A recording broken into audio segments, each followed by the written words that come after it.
परभणीमध्ये सर्वपक्षीय मूक मोर्चा काढण्यात आलेला आहे। बीडमधील सरपंच संतोष देशमुखांच्या हत्या प्रकरणाला 26 दिवस पूर्ण झालेत।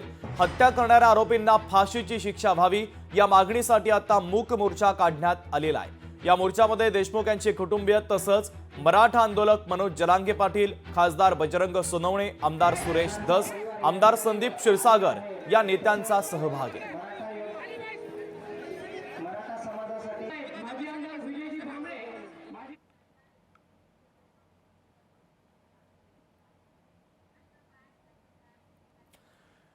तर थेट जाऊया त्या मोर्चामध्ये संतोष देशमुखांची मुलगी वैभवी देशमुख बोलते।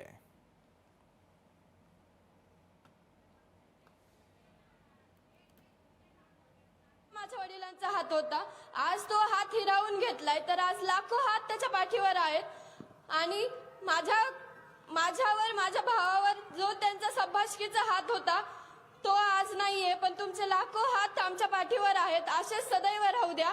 आणि आज त्यांचा जो हसरा चेहरा आहे मी आज या तुमच्या सगळ्यांमध्ये बघते, या लाखोमध्ये मी आज त्यांना हुडकते, पण ते मला कधीच नाही दिसू शकणार।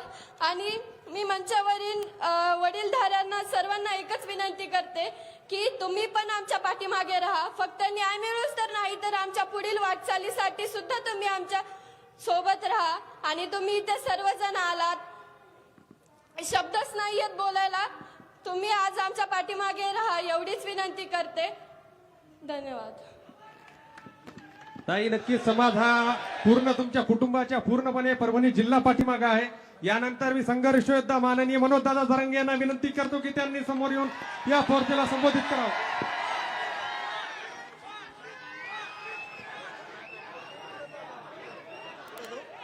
यानंतर श्रद्धांजलीचा कार्यक्रम होणार आहे आणि राष्ट्रगीतानं आपला कार्यक्रम संपणार आहे।